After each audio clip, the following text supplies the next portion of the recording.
Go ahead. Alright, so I'm Sam. I worked with Chase and Bailey on Group 11. This week we got traumatic brain injury. So what is traumatic brain injury? It's usually results from a violent blow to the head or body. An object can also penetrate the brain, causing damage to the tissue and causing a traumatic brain injury. It's also known as TBI or intracranial injury. So my family experience, that's my mom.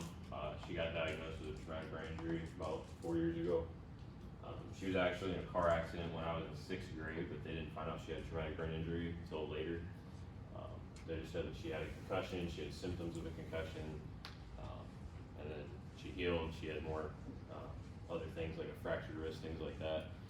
And what ended up happening was my father was observing her, and she kept running into the corner of the couch, going into the kitchen, or she'd trip and fall going into the bathroom. She was knocking pictures off of the hallway, she was unbalanced, things like that. She's having a hard time hearing. My dad's like, what the heck's going on? We gotta get you checked out.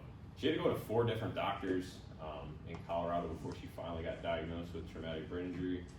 And since then, she's just kind of slowly been declining.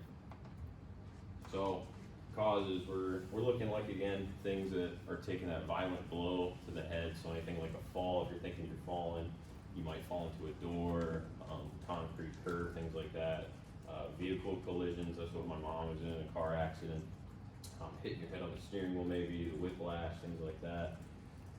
Violence, if you're in maybe a fight, something like that, getting a blow to the head. The sports injuries, if you think about soccer, if you're heading the ball, you get kicked in the head.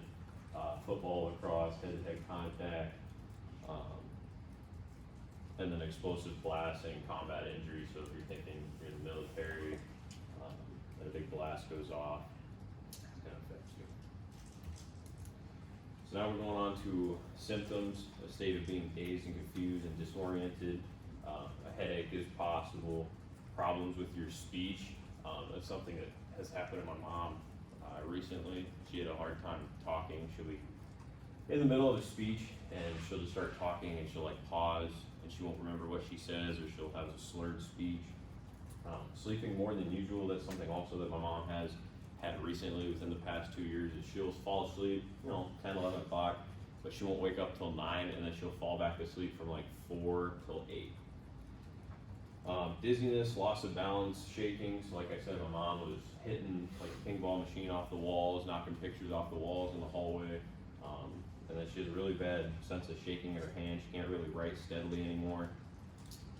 She has memory problems. She can't really remember much. So example, yesterday, we were sitting there eating dinner. My dad asked her a question about something last week. She could not recall it at all. Mood changes and mood swings, feeling depressed or anxious, and then sensory problems, so blurred vision. My mom could drive after her car accident for another 2 years, and then she went to the doctor and they said that she could not drive anymore. She had a degenerate eye disease also. That probably is the cause of this. It's not for sure, we don't know that yet, but ringing in the ears, a taste, bad taste in the mouth, and your ability to smell, and then the last thing is you go into a coma. So diagnosis, these imaging tests, which MRI, CT scan, anagram, they're trying to look at the brain, where the trauma could be from, if there is anything penetrating it, if the skull got fractured, things like that. And actually what happened to my mom was, if your brain sits straight in your head like this, it was actually turned 35 degrees in her head. That's where the trauma happened. So some other tests that they did with her was like a balance test. They put her on like a balance board to see if you could stay balanced, walking in a straight line, like if you're getting a DUI. Hopefully none of you have ever had to get a DUI. Walking in a straight line.